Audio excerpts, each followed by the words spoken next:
الرجیم بسم اللہ الرحمن الرحیم الحمدللہ رب العالمین والعاقبۃ للمتقین والصلاة والسلام علی سید الانبیاء والمرسلین وعلی آلہ وصحبہ اجمعین۔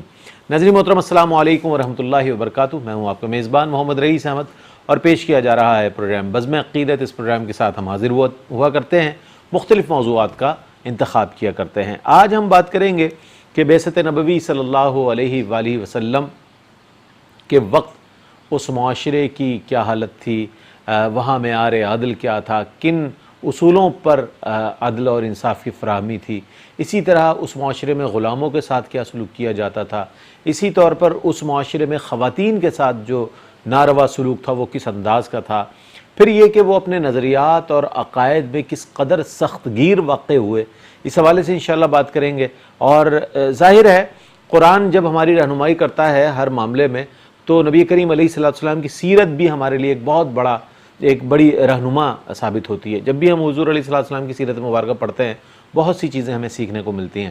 تو الحمدللہ آج اسی حوالے سے ہم بات کریں گے۔ ہمارے ساتھ موجود ہیں ایک ایسی شخصیت ماشاءاللہ جو نابغہ روزگار شخصیت ہے، عہد حاضر کی شعبہ تعلیم کی بہت بلند پایہ شخصیت ہیں، اور عصری علوم کے حوالے سے اور دینی علوم کے حوالے سے بہت وقی مطالعہ رکھنے والی شخصیت ہیں۔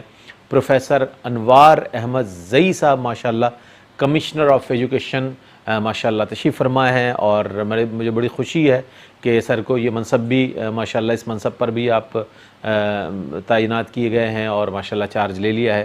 میں اس کی مبارکباد بھی پیش کروں گا، سر کو سلام بھی پیش کروں گا۔ السلام علیکم ورحمۃ اللہ۔ وعلیکم السلام۔ بہت مبارکباد پیش کرتا ہوں سر، چونکہ اس ذمہ داری کے حصول کے بعد یہ پہلا پروگرام ہے آپ کا، اور میرا ورنہ میں کسی اور پروگرام میں بھی اس کو ضرور ڈسکس کرتا، لیکن چونکہ پہلا پروگرام اس کے بعد تو بڑی خوشی ہوئی۔ اور اچھا ہے کہ سیرت کے حوزے میں بات ہو رہی ہے، تو اصل میں تو وہی ہے، منبع سر چشمہ تو وہی ہے، وہیں سے عنایات ہوتی ہیں۔ بالکل بالکل۔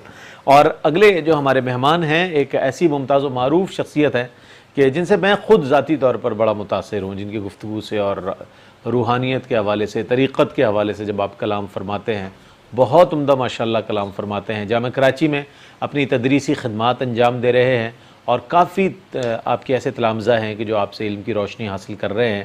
میری مراد ڈاکٹر سید غضنفر احمد عاطفی صاحب سے ہے، اور بڑے کیفیت والے انسان ہیں، جب ان کی گفتگو آپ سنیں گے تو یقیناً آپ کو بھی بہت لطف آئے گا۔ تشریف فرما۔ السلام علیکم ورحمۃ اللہ۔ وعلیکم السلام ورحمۃ اللہ وبرکاتہ۔ اور میرے دائیں جانب تشریف فرما وہ مہمان گرامی ہیں، ہمارے وہ مہمان نوجوان ثنا خان، جو میرے بھائی اور عالم اسلام کی ممتاز و معروف ثنا خان الحاج ذوالفقار علی حسینی رحمۃ اللہ علیہ کے چھوٹے بھائی ہیں، اور ذوالفقار علی حسینی کو بھی ہم نے جب بلایا میٹرو ون پر ضرور تشریف لائے۔ وہ میری محبت میں آتے تھے، ورنہ ظاہر ان کی مصروفیات بہت زیادہ ہوا کرتی تھی، لیکن میں نے جب بھی کہا تو ذوالفقار بھائی تشریف لائے۔ میرے کئی پروگرامز انہوں نے کیے، اللہ تعالیٰ ان کے درجات کو بہت بلند فرمائے، ان کی قبر پر اپنی کروڑوں رحمتوں کا نزول فرمائے۔ ان کے چھوٹے بھائی عدنان علی حسینی تشریف فرمائے۔ السلام علیکم ورحمۃ اللہ وبرکاتہ۔ عدنان بھائی آپ ہی کی آواز میں ہم کلام شامل کریں گے، اور اس کے بعد انشاءاللہ اپنے موضوع پر بات کریں گے۔ بسم اللہ۔ کہ یا محمد ایسے عزت آپ نے پائی کہ بس، یا محمد ایسے عزت آپ نے پائی کہ بس، کہ شب اسریٰ خدا نے وہ پذیرائی کہ بس، کہ شب اسریٰ خدا نے وہ پذیرائی کہ بس، یا محمد ایسے عزت آپ نے پائی کہ بس، ماشاءاللہ۔ ایک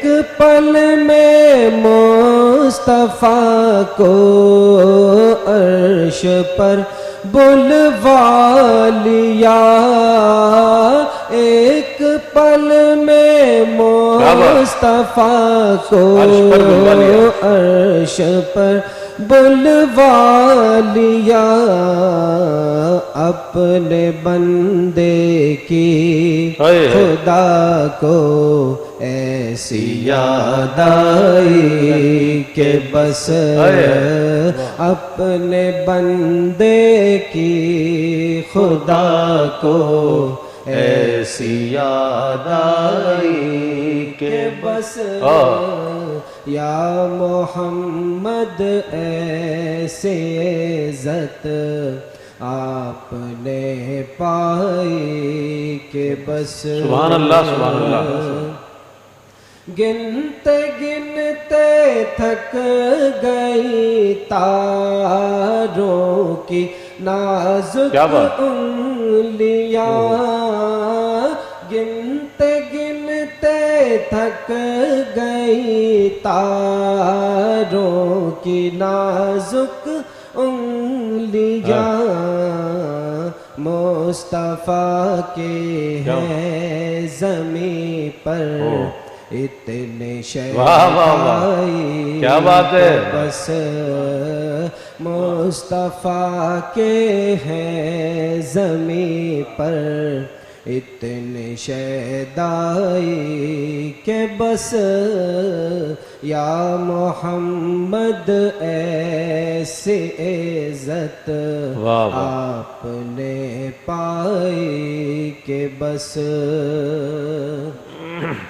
دیکھ ابھی وقت ہے دامن نبی کا تھام لے، دیکھ ابھی وقت ہے دامن نبی کا تھام لے، ورنہ کل محشر میں ہوگی ایسی رسوائی کہ بس، ورنہ کل محشر میں ہوگی ایسی رسوائی کہ بس یا محمد ایسی عزت آپ نے پائی کہ بس. کیا بات ہے سبحان اللہ.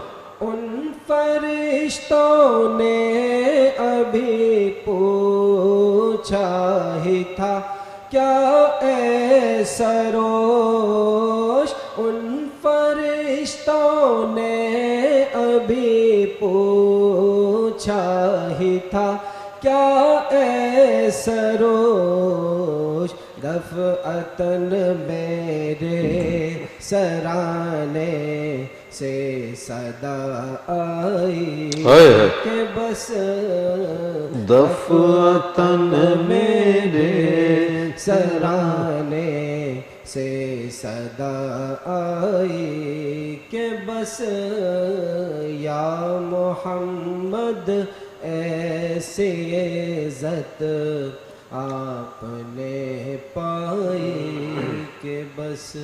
سبحان اللہ سبحان اللہ. کیا کہنے عدنان علی حسینی سرکار علیہ السلام کی بارگاہ میں اپنی عقیدت و محبت نظر کرنے کی سعادت حاصل کر رہے تھے. سر کیا فرمائیے گا اس حوالے سے کہ عہد رسالت مآب صلی اللہ علیہ وسلم سے پہلے ہم اگر بعثت نبوی صلی اللہ علیہ وسلم کو دیکھیں تو اس میں معیار عادل کیا تھا اور کن بنیادوں پر عدل و انصاف کی فراہمی ممکن ہوا کرتی تھی؟ میں چاہتا ہوں اس پر کچھ کلام فرمائیے. بسم اللہ الرحمن الرحیم.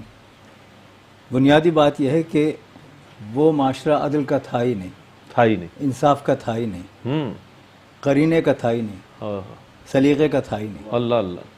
جتنی بھی رعایتیں، نسبتیں، تشبیہات، استعارات دی جا سکتی ہیں وہ عدم توازن کی ہیں. واہ. کسی چیز میں کوئی توازن نظر نہیں آتا تھا. دیکھیے پوری کائنات میں نظام عدل کی بنیاد توازن پر ہے، توازن اور اسی توازن کا نام عدل ہے. مساوات کی بات یہاں نہیں ہے، نسبت کی بات ہے. نسبت کی بات. وہاں صورتحال یہ تھی کہ جو حاکم ہے، جو زردار ہے، جو پیسے والا ہے، جو کسی بھی حوالے سے معاشرے پر چھا جانے والا ہے، اس کا حکم ہی قانون ہے اور اس کا فیصلہ ہی عدل ہے. واہ واہ. کسی صورت میں بھی اس کو عدل نہیں. یہ معیار ہے، یہی وہاں کرائٹیریا یہی ہے. دوسری بات ہے کہ حضور انور صلی اللہ تعالیٰ علیہ وآلہ وسلم نے خود فرمایا ہے کہ ہمارا عدل مظلوم کو ظالم سے چھڑانا اور ظالم کو ظلم کے ہاتھ سے بچانا اس لیے ہے کہ وہ اس کے لیے اس کے ساتھ انصاف ہے. جہاں مظلوم کو ظالم کے چنگل سے چھڑانا انصاف ہے اور اس کے ساتھ ہمدردی ہے، وہاں ظالم کے ہاتھ کو روکنا بھی، ظالم کو ٹوکنا اور ظالم کو ظلم سے باز رہنے کی تلقین اور تعلیم کرنا، یہ بجائے خود ظالم کے ساتھ رہے. واہ واہ، ایسا انصاف کہاں ہو کیا بات. آپ کے آنے کے بعد ہی. اور یہ بھی یاد ہمیں رکھنا چاہیے کہ بعثت اور حضور انور صلی اللہ تعالیٰ علیہ وسلم کی 40 سالہ اس سے قبل کی زندگی، یہ دیکھیے کہ ابھی پیغام اللہ کی جانب سے نہیں آیا ہے، لیکن تربیت وہاں سے ہو چکی ہے، انتصاب ہو چکا ہے، انتخاب ہو چکا ہے، تفویض ہو چکی ہے ایک انداز کی ڈیوٹی. اس وقت بھی وہ جو پری ایرا کہتے ہیں وہ ہے. وہ کیا ہے؟ اب یہاں امانت ہے، دیانت ہے، صداقت ہے، عدالت ہے، اخلاق ہے، واہ واہ واہ، اور پھر خلق کی بھی وہ کیفیت ہے. ابھی وہاں سے حکم نہیں آیا، تو اب کیفیت یہ ہے، دیکھنا یہ ہے کہ بعد میں آ رہا ہے درس، بعد میں آ رہا ہے پیغام، بعد میں آ رہا ہے قرآن. آپ سراپا اس کیفیت سے آشنا متصف ہیں تاکہ لوگوں کو یہ اندازہ اور کیفیت معلوم ہو کہ آپ کا انتخاب ہو چکا تھا، پھر پیغام کا حوالہ آیا ہے. اور پیغام کے بعد جو آپ کی زندگی ہے وہ یہ ثابت کر رہی ہے کہ پہلے آپ اپنے آپ کو امین و صادق بنوا چکے، منوا چکے، بتا چکے. اب جو وہ دے رہے ہیں یہ صدق کا پیغام ہے. ایک لمحے بھی رک کر تشکیک کی بات نہیں ہو سکتی کہ اس میں صدق اور صداقت نہیں ہے. واہ واہ واہ. کہنے والے نے تو یہ بھی کہا کہ نظم ہستی میں توازن کے لیے، نظم ہستی میں توازن کے لیے ساری دنیا اور تنہا مصطفیٰ، ساری دنیا اور تنہا مصطفیٰ. ناظرین محترم، سر نے بڑے اچھے انداز میں اس معاشرے کی عکاسی فرمائی. یہاں پر یہ سوال قائم کرنا اس لیے ضروری تھا کہ یہ نہ ہو لوگوں کے ذہن میں کہ بھئی وہ تو معاشرے میں عادل تھا، وہاں تو انصاف تھا، تو کیا ضرورت تھی کہ ایک نئی نظریات کو پیش کرنے کی. لیکن سر نے بہت خوبصورت انداز میں فرمایا کہ وہ قرآن کے احکامات جو بعد میں آنے تھے، رسول اللہ صلی اللہ علیہ وسلم نے اپنی عملی طور پر اس کو کر کے دکھایا، امپلیمنٹ کر کے دکھایا اپنی ذات پر، اور لوگوں کو بتایا، واضح فرمایا کہ دیکھو یہ ہے. اس کے بعد جو قرآنی احکامات آ رہے ہیں وہ بعد میں آ رہے ہیں، لیکن عملی نمونہ جو ہے نبی کریم علیہ السلام کی صورت میں موجود تھا. اب یہاں پر ہم یہ بھی پوچھنا چاہیں گے کہ غلاموں کے ساتھ ان کا کیا رویہ تھا، اور نبی کریم علیہ السلام نے غلاموں کے ساتھ جو حسن سلوک فرمایا، اس دونوں کو سامنے رکھا جائے تو وہ دور کیسا تھا، اور آپ صلی اللہ علیہ وسلم نے کس طرح اس کو عملی طور پر کر کے خدام کے ساتھ کو جو حسن سلوک جو آپ نے روا فرمایا. ڈاکٹر صاحب میں چاہتا ہوں کہ ارشاد فرمائیے. بسم اللہ الرحمن الرحیم، الصلاۃ والسلام علی سید الانبیاء والمرسلین. بہت خوبصورت سوال، اور پروفیسر صاحب نے بہت اچھا جو ہے مجھ سے پہلے ایکسپلین کیا، تو میرے لیے راہیں اور آسان بھی ہو گئی اور مشکل بھی ہو گئی. تو جس طرح سے اس معاشرے میں آپ نے ذکر کیا نا، ڈاکٹر صاحب نے سے عرض کیا کہ توازن کی کوئی بات ہی نہیں تھی، عدل کی کوئی بات ہی نہیں تھی، عدم توازن کی عدم توازن، جس کی لاٹھی اس کی بھینس والا معاملہ تھا. اور مجھے کہنے دیجیے کہ اس وقت ہمارا معاشرہ اسی طرح کی چیزوں کی عکاسی کر رہا ہے. بالکل. اور اس وقت ضرورت ہے کہ ہم سیرت طیبہ صلی اللہ علیہ وسلم سے مزید رہنمائی حاصل کریں اور اس پر عمل کریں. تو ان کا سلوک ہر ایک کے ساتھ ہی ناروا تھا. غلاموں کے ساتھ تو بدرجہ عتم کی والی بات تھی، اور غلاموں کے ساتھ جو سلوک ہوتا تھا کہ جب اللہ کے نبی صلی اللہ علیہ وسلم نے اور قرآن تعلیمات نے جو حکم دیے، تو وہ غلاموں کے ساتھ اتنے اہم معاملات فرمائے گئے کہ تم سے اگر کفارہ ادا کرنا تو غلام آزاد کرو. یعنی غلاموں کے ساتھ یہ خطبہ حجت الوداع کے اندر یہ فرمایا جا رہا ہے، جو سب لاسٹ سرمن ہے، کہ تم جیسا خود کھاتے ہو ویسا غلاموں کو کھلاؤ، جیسا خود پہنتے ہو ویسا ان کو پہناؤ. صحیح ہے، اور یہ ان کے ساتھ ایسا سلوک کرو جیسے انسانوں والا سلوک ہوتا ہے. اور یہ لاسٹ سرمن میں کہا جا رہا ہے، کتنا امپورٹنٹ خطبہ دیا جا رہا ہے، اس کے اندر غلاموں کے حقوق کا خیال رکھا جا رہا ہے. اور مختلف روزہ تم سے ٹوٹ جائے تو غلام آزاد کرو. اسلام نے غلامیت کی نفی کی ہے، غلام کو آزاد کرنے کی ترغیب دی ہے. یہ اس طرح کے مختلف معاملات کے اندر ہم دیکھتے ہیں کہ مختلف غلام آئے اور اللہ کے نبی صلی اللہ علیہ وسلم لوگوں کو ترغیب دلاتے تھے غلاموں کو آزاد کرنے کی خود. اور بعد میں بہت بڑے بڑے صحابہ اکرام رضوان اللہ علیہ مجمعین ایسے ہیں جو پہلے غلامی میں تھے. میرے مراد حضرت سلمان فارسی رضی اللہ تعالیٰ عنہ سے، حضرت بلال حبشی رضی اللہ تعالیٰ عنہ سے، یہ وہ تھے جو غلامی کی زنجیروں میں جو ہے جکڑے ہوئے تھے. تو اللہ کے نبی صلی اللہ علیہ وسلم کی معرفت سے نہ صرف یہ مسلمان ہوئے بلکہ غلامی سے بھی ان کو نجات دلی. اور اللہ رب العالمین نے ان کو وہ مقامات عطا فرمائے کہ ان پہ جو ہے دنیا کے بڑے بڑے لوگ رشک کرتے ہیں. تو یہ غلاموں کی اسلام کے اندر جو ہے وہ کالے گورے کی غلام کی آزادی اس کی تفریق نہیں کی گئی، بلکہ جو معیار بنایا گیا وہ ان اکرمکم عند اللہ اتقاکم معیار بنایا گیا کہ تم میں سے بہترین وہ ہے اللہ کی نظر میں جو تقوی میں سب سے اعلیٰ ہے۔ تو اب تقوی میں اعلیٰ اگر بلال بھی ہو جائیں رضی اللہ تعالیٰ عنہ، تو حضور صلی اللہ علیہ وسلم جب معراج کی شب گئے تو سیدنا بلال کی آواز ٹاپوں کی آواز سنتے ہیں، صحیح ہے، اور اللہ کے نبی صلی اللہ علیہ وسلم نے فرمایا کہ تم پر اگر جو ہے کوئی حبشی غلام تم پر نگہبان بنا دیا جائے اور وہ تمہیں اللہ کی مرضی، اللہ کی کتاب کے مطابق اور میرے سنت کے مطابق لے کے چلے تو اس کی بات پر عمل کرو۔ تو اسلام نے جو نظام دیا نا، اس سے پہلے دنیا میں کبھی تھا اور نہ اس کے بعد کبھی آیا، اور وہ ایک ایسا مثالی نظام ہے جو دنیا کے لیے، اور آج یہ مسلمان نہیں، غیر مسلم مفکرین اس بات کو کہنے پر مجبور ہیں کہ دنیا کے اندر جو نظام محمد رسول اللہ صلی اللہ علیہ وسلم لے کر کے آئے وہ نظام ہی سب سے بہتر نظام ہے۔ واہ واہ، اب چاہے غلامی کے حوالے سے دیکھ لیں، چاہے خواتین کے حوالے سے دیکھ لیں، چاہے وہ جو آج کے دور کے جو سلگتے ہوئے مسائل ہیں، رئیس بھائی جب ہم ان پر محققانہ نظر ڈالیں اور ان کی گہرائی میں جا کے دیکھیں اور بالکل نیوٹرل ہو کے دیکھیں، تو اس کے علاوہ کوئی چارہ نہیں کہ سیرت طیبہ صلی اللہ علیہ وسلم سے رہنمائی حاصل کی جائے۔ اور اصل میں پرابلم یہ ہوا کہ مسلمان جو ہیں وہ سیرت طیبہ کو ان کے کردار سے اور ان کے افعال سے اور ان کے معاشروں سے سیرت طیبہ ریفلیکٹ نہیں کر رہی، تو جس وجہ سے لوگ مسلمانوں کو اور اسلام سے دور ہوتے جا رہے ہیں۔ ضرورت اس چیز کی ہے کہ اس بات کا احیاء کیا جائے اور اسکولوں، کالجوں، یونیورسٹیوں، مدارس کے اندر اس چیز کی خصوصی تربیت کا اہتمام کیا جائے کہ سیرت طیبہ صلی اللہ علیہ وسلم کے ہر گوشے پر، ہر پہلو پر اس روشنی ڈالی جائے اور اس کو اجاگر کیا جائے اور اس کو عملی طور پر اپنایا جائے، جو ہے اس چیز کی اصل ضرورت ہے۔ کیا بات، بہت عمدہ انداز میں ڈاکٹر صاحب نے ارشاد فرمایا۔ ایک وقفہ ہے، وقفے کے بعد لوٹتے ہیں اور انشاءاللہ پروفیسر انوار وزئی صاحب تشریف فرمائیں، انشاءاللہ ان سے ایک انتہائی اہم سوال کروں گا، ہمارے ساتھ رہیے۔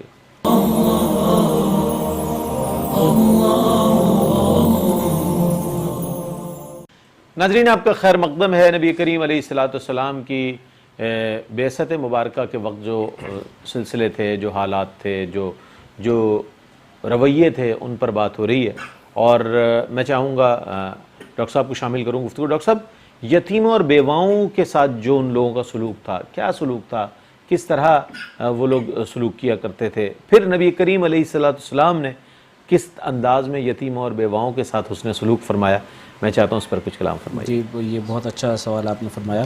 جیسے کہ اس سے پہلے یہ بات ہوگی کہ وہ پورا معاشرہ جو ہے نا اخلاقی بحران کا شکار تھا، بالکل، اور اس میں جو ڈپریوڈ یہ سوسائٹی، یعنی جو لوگ بہت زیادہ یتیم، غریب، مسکین اور غلامی کی زندگی گزار رہے تھے، ان کے ساتھ تو بدرجہ اولیٰ جو ہے ان کا رویہ بہت برا تھا۔ تو یتامہ کے ساتھ بھی ان کا معاملہ بہت خراب تھا، بلکہ جو یتیم ہو جاتا تھا، جو بیوائی ہو جاتی تھی، ان کو بھی غلامی میں لے لیا کرتے تھے، اور نہ صرف ان کو غلامی لیتے، ان کے مال پہ تصرف کرتے تھے۔ تو قرآن کریم میں اللہ رب العالمین نے آیت نازل فرمائیں کہ یتیموں کے مال پر اپنی نظر نہ رکھو، یتیموں کے مال تمہارے پاس امانت کے طور پر ہیں اور اس میں سے ضرورت کے مطابق ہی خرچ کر سکتے ہو اور انہی پہ خرچ کرو۔ تو یعنی یہ قرآن کریم میں پروٹیکشن دیا گیا اس کو، یعنی لیگل پروٹیکشن دیا گیا اس کو، جو ہے شرعی طور پر جو ہے ان کے قوانین وضع کیے گئے کہ یہ یتیموں کے ساتھ برتاؤ کیسا ہوگا۔ فرمایا کہ یتیموں کے ساتھ حسن سلوک کا معاملہ کرو۔ اللہ کے نبی صلی اللہ علیہ وسلم فرمایا کہ سب سے اچھا گھر وہ ہے جس کے اندر کوئی یتیم ہے اور اس کے ساتھ اچھا سلوک ہو۔ واہ واہ واہ۔ اور فرمایا کہ یتیم کے سر پر اگر کسی نے ہاتھ پھیرا تو جتنے بال اس کے ہاتھ کے نیچے آئے تو اللہ تعالیٰ نے اس کے لیے اتنی رحمتیں اور بخششیں اس کے لیے لکھ دی۔ سبحان اللہ۔ تو یتیموں کو کھانا کھلانے کی ترغیب دی گئی کہ یتیموں کو دھتکارو نہیں، یتیموں کو دھکے نہ دو، صحیح ہے، بیواؤں کے ساتھ حسن سلوک کرو۔ معاملہ یہ تھا کہ لوگوں کے ایک اور بھی یہاں میں دو چیزوں کو کمبائن کر دیتا ہوں، تعدد ازواج کے حوالے سے بہت زیادہ جو ہے ذکر کیا جاتا ہے، تو اسلام نے جو ہے وہ ایسے نہیں کیا کہ پہلے تعدد ازواج میں ایک یا دو کی بات تھی، اس کو بڑھا کے 4 کر دیا، بلکہ پہلے تو تعداد ہی نہیں تھی، ٹھیک، سینکڑوں کی تعداد ہی نہیں تھی، یعنی بائبل کے اندر آپ دیکھتے ہیں تو سلیمان علیہ السلام کی 300 ازواج اور 700 بانیوں کا ذکر ملتا ہے، اور اس طرح ہم یہ تو ایک وہ جو کہ ایک نبی علیہ السلام ہے ان کا وہ ہے، یعنی اس معاشرے کے اندر کوئی ازواج کی تعداد ہی کی کوئی بات نہیں تھی، تو اللہ کے نبی صلی اللہ علیہ وسلم نے اس کو کم کر کے 4 کیا، بڑھا کے 4 نہیں کیا، کم سینکڑوں سے کم کر کے 4 کر دیا، اس کو فکس کر دیا جو ہے نا، اس سے پہلے کوئی تعداد نہیں تھی۔ اور معاملہ یہ تھا کہ جب کوئی شخص اس کا انتقال ہوتا تو اس کی جو بیوائیں ہوتی ان پہ لوگ ڈال کے اپنی چادر ڈالتے اور ان کو غلام بنا کے لے جاتے، ان کو اپنی باندیاں بنا کے لے جاتے، تو بہت بڑا معاملہ تھا ان کے ساتھ جو ہے۔ اللہ کے نبی صلی اللہ علیہ وسلم نے ان کے بارے میں بھی تعلیمات ارشاد فرمائیں، اور یتیموں کے بارے میں تو بالخصوص یعنی تعلیمات عطا فرمائیں، اور اس سے پہلے جو اخلاقیات کی بات ہوئی تو اللہ کے نبی صلی اللہ علیہ وسلم فرمایا کہ تم میں سے بہترین وہ ہے جس کے اخلاق اس کے سب آرڈینیٹس، یعنی وہ لوگ جو اس کے ماتحت ہیں ان کے ساتھ اچھے ہیں، جیسے پروفیسر صاحب نے فرمایا کہ اپنے ساتھی کے ساتھ تو ہر ایک کے اخلاقیات اچھے ہوتے صحیح ہیں، بات ہے، ہر ایک کا رویہ اچھا ہوتا ہے اور اپنے اوپر والے سے بدرجہ والا اچھا ہوتا ہے، لیکن تم میں سے بہترین شخص وہ ہے واہ واہ، جس کی اخلاقیات اس کے گھر والوں یعنی اس کے ازواج کے ساتھ اور اس کے غلاموں کے ساتھ اچھے. کیا بات، تو یہ اخلاقیات کی بلندی ہے. اور اللہ کے نبی نے فرمایا کہ مجھے تو بھیجا ہے اخلاقیات کی تکمیل کے لیے، سبحان اللہ، بعثت لیتمم مکارم الاخلاق. اور فرمایا قرآن کریم میں وَإِنَّكَ لَعَلَىٰ خُلُقٍ عَظِيمٍ، اور اللہ کے نبی صلی اللہ علیہ وسلم کے اخلاق تو بہت عظیم ہیں. سیدہ عائشہ رضی اللہ عنہا سے کسی نے پوچھا رسول اللہ صلی اللہ علیہ وسلم کے اخلاقیات بیان فرمائے، تو آپ نے فرمایا کان خلق القرآن، واہ واہ، کیا تم نے قرآن نہیں پڑھا؟ آپ کے اخلاق جو ہیں وہ قرآن کریم ہیں، بے شک، تو قرآن کریم میں ریفلیکٹ کرتے ہیں آپ صلی اللہ علیہ وسلم کے اخلاقیات. بے شک، یتیموں، بیواؤں، مساکین کے لیے جو ہے وہ آپ صلی اللہ علیہ وسلم جو تعلیمات ہیں وہ یعنی ہم کہتے ہیں پائنیئرز میں سے ہیں، ان چیزوں میں سے ہیں جو یعنی آج ہم دیکھتے ہیں جو مختلف کنونشن ہوتے ہیں، مختلف جو ہے لیگل ڈاکومنٹس بنتے ہیں، ان کے بارے میں چیزوں کہا جاتا ہے ویمن رائٹس، ہیومن رائٹس، اور جو ہے اس طرح سے جو ہے غلاموں کے حقوق. تو اللہ کے نبی صلی اللہ علیہ وسلم نے ان کی سیرت کے اندر اتنی جامعیت ہے کہ سوسائٹی کا کوئی، جیسے ڈاکٹر صاحب نے پروفیسر نے فرمایا کہ کوئی جز نہیں چھوڑا، کوئی جز نہیں چھوڑا، کوئی جز ایسا نہیں ہے کہ ہم جہاں دیکھیں اور وہاں سیرت نبی صلی اللہ علیہ وسلم کی تعلیمات ہمیں نہ ملیں.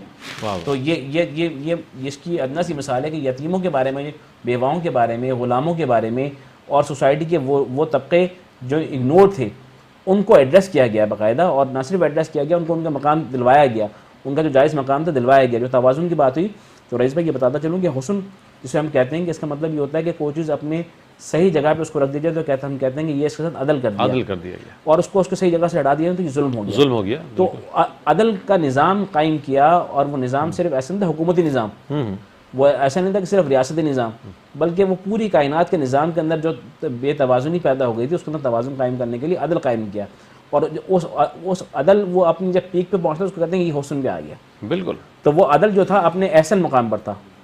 اللہ رب العالمین نے آپ صلی اللہ علیہ وسلم کی تخلیق فرماتے فرمایا کہ لقد خلقنا الانسان فی احسن تقویم، اور فرمایا کہ فتبارک اللہ احسن الخالقین. تو یہ ہم جیسے گرے کہ یہ تو اللہ کے نبی صلی اللہ علیہ وسلم نے فرمایا. تو آپ چونکہ خود احسن تقویم پر تھے، آپ خود جو ہیں چونکہ مقام احسن پر تھے، تو آپ سے جو چیزیں صدور پذیر ہوتی تھیں وہ بھی احسن ہوتی تھیں. بالکل، اور وہ بھی جو ہے وہ اپنی سپرلیٹو ڈگری کے ساتھ، بلکہ جو مستشرقین نے جو کتابیں لکھی ہیں سیرت نبی صلی اللہ علیہ وسلم پر، تو سپرلیٹو ڈگری استعمال کی ہے ان کے لیے، جتنی بھی صفات تھیں پازیٹیو صفات تھیں ان کے لیے.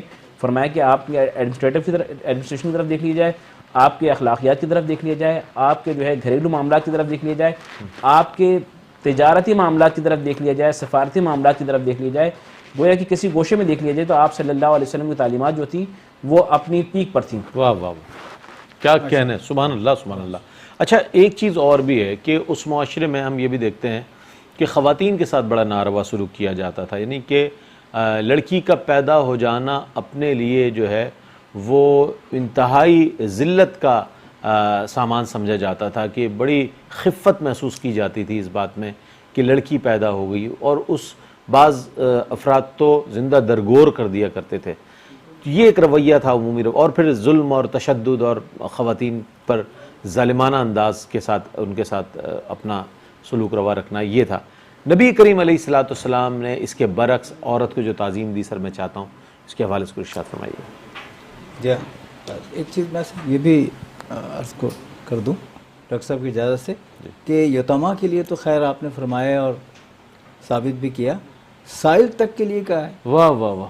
اور قرآن پاک کہہ رہا ہے محمد سائل فلاطن، تنہر کا لفظ استعمال ہوا ہے کس کے لیے؟ سائل کے لیے. اب جو آ رہا ہے آپ سے مانگنے کے لیے، آپ چاہے اسے دیں نہ دیں، لیکن اگر آپ اسے نفرت کی نگاہ سے دیکھ رہے ہیں تو یہی جرم ہے. کیا بات. اب یہ جو نقطہ ہے نا، یہ ایسا باریک نقطہ ہے کہ وہ پورا کا پورے نظام کو متشکل کر رہا ہے.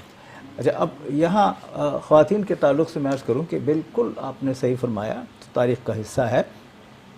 بات یہ تھی کہ وہ چاہے شادیاں جس طرح ڈاکٹر صاحب نے فرمایا کتنی کر لیں، اس میں کوئی تعداد کی کوئی وہ نہیں، وہ تو نہیں، لیکن اپنے یہاں کوئی لڑکی ہو جائے اور کوئی ان کا داماد بننے کا امکان ان کو نظر آئے، وہ برداشت نہیں کرتے. وہ برداشت نہیں. کتنا مختلف قسم کا ان کا انداز تھا سوچنے کا کہ اپنے پاس تو بہت سو کی بیٹیاں لے آئے، اپنی بیٹی ہو گئی تو ان کو نہیں پتہ نہیں کیا ہوگا، اس کو دفن کر دینا یا اسے الگ کر دینا یا اس کے ساتھ ناروا سلوک رکھنا، یہ عام سا معاملہ تھا.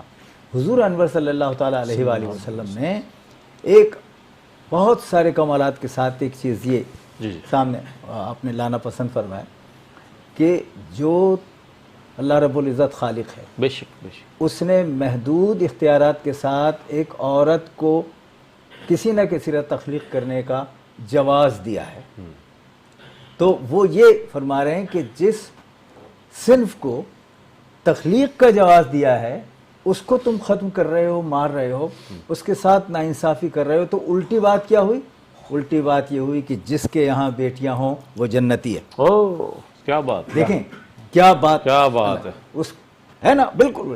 اور یہ کہا کہ ماں کے قدموں کے نیچے جنت ہے. جس عورت کو پاؤں کی جوتی سمجھا جاتا تھا دیکھیں نا، اس کے پاؤں کے نیچے جنت قرار دے دیا. جی واہ واہ واہ. اچھا، اور وہ رہے گی اور شادی ہوگی اور صاحب اولاد ہوگی تو ماں ہوگی نا. ماں ہوگی.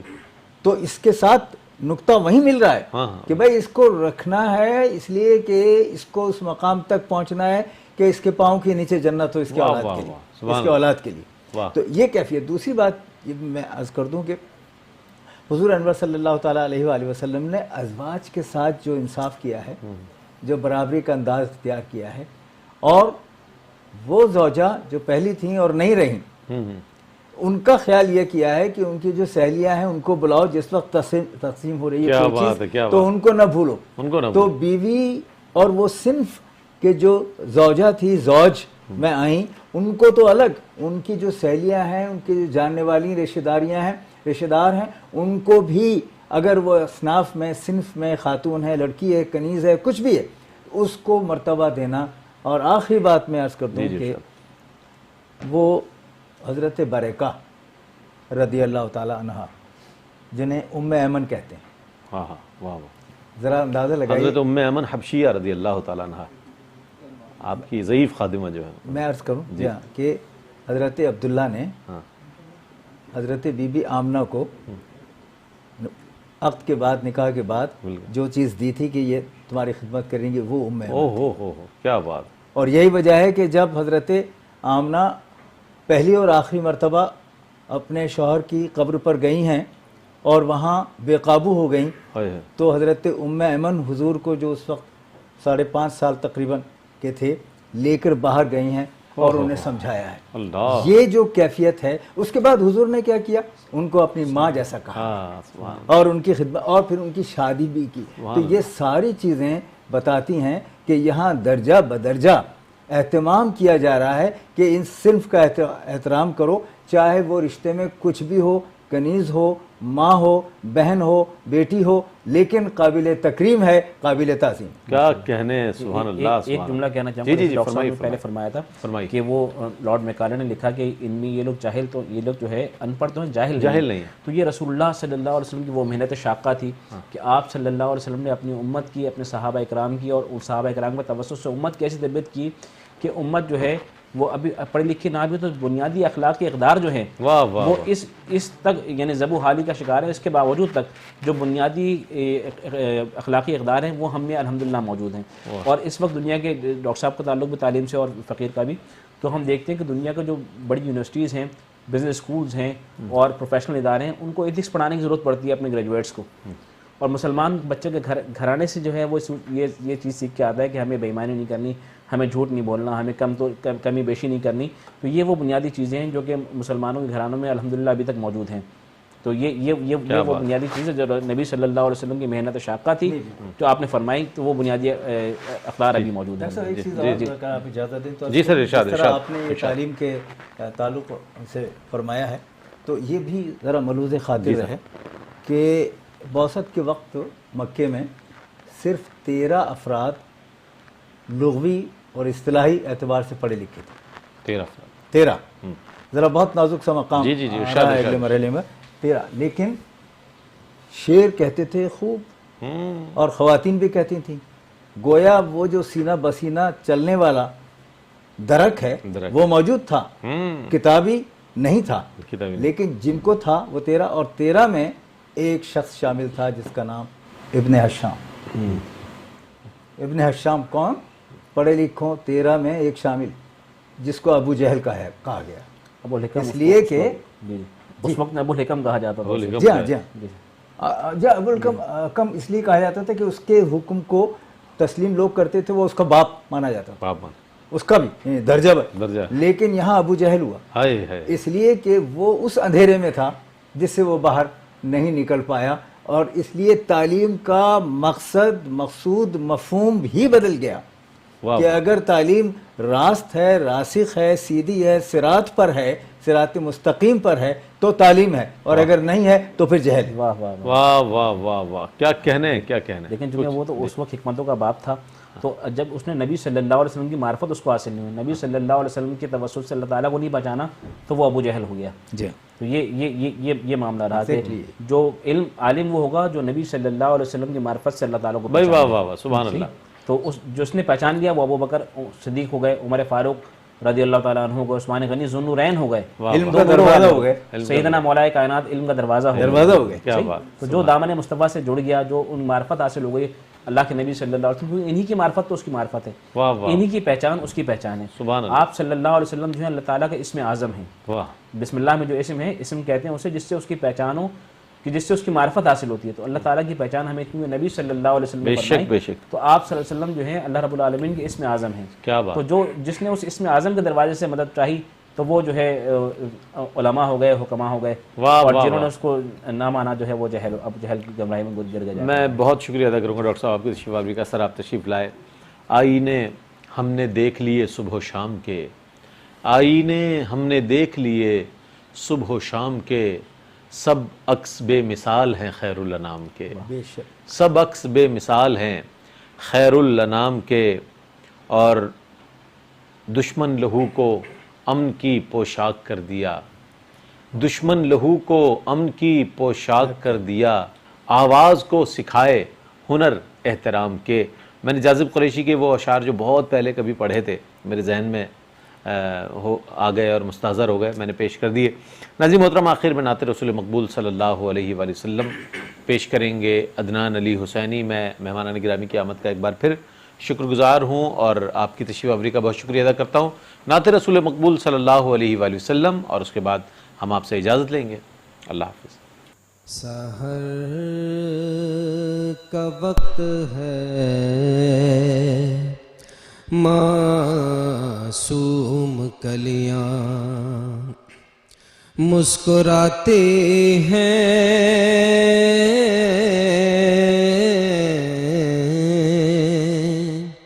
ہوائیں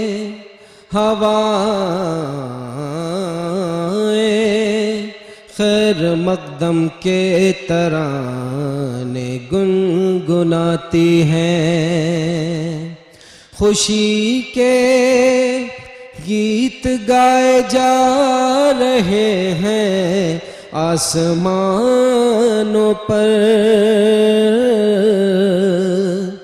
درودوں کے ترانے ہیں فرشتوں کی زبانوں پر، مچی ہے دھوم آمنا کے گھر میں، مچی ہے دھوم آمنا کے گھر میں، رسول عالی مقام آئے، مچی ہے دھوم آمنا کے گھر میں، مچی ہے دھوم آمنا کے گھر میں، رسول عالی مقام آئے، بڑا مبارک ہے آج کا دن، بڑا مبارک ہے آج کا دن، جہاں میں خیر الانام آئے، جبھی ادب سے جھکی ہے سب کی، ہے خوب آمد حبیب رب کی،